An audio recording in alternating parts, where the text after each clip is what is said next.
भाव को देखिए, फिर सांसों को छोड़ते हुए नासिका का गर्भाग को देखिए, विराम को ऊपर,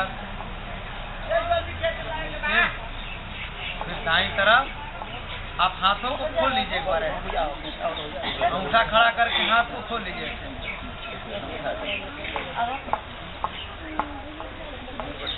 अब गर्दन सीधा रखिए और दाईं तरफ देखिए अंगूठे को और बाईं तरफ देखिए, केवल आंख से, गर्दन मत घुमाइएगा। गर्दन सीधा सामने, केवल आंख के अंदर के भाग को घुमा दें, दाईं तरफ बाईं तरफ, तो आंखों में खिंचाव पैदा होगा। अब हाथों को थोड़ा पीछे भी कर सकते हैं फिर देखने के लिए कि आपका कितना घूम रहा है अंदर से।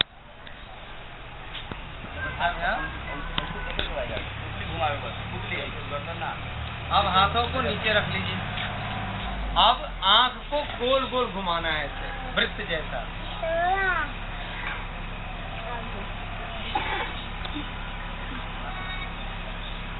उल्टा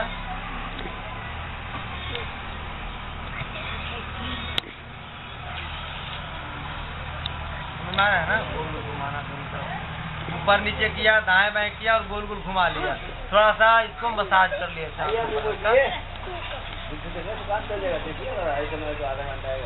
हो गया। इतना केवल कर लीजिएगा तो कभी भी आपके आंखों की रोशनी कम नहीं होगी, कभी भी आंखों पर चश्मा नहीं चढ़ेगा, और बचपन से जो बच्चा करेगा उसको कभी भी मोतियाबिंद की शिकायत नहीं होगी।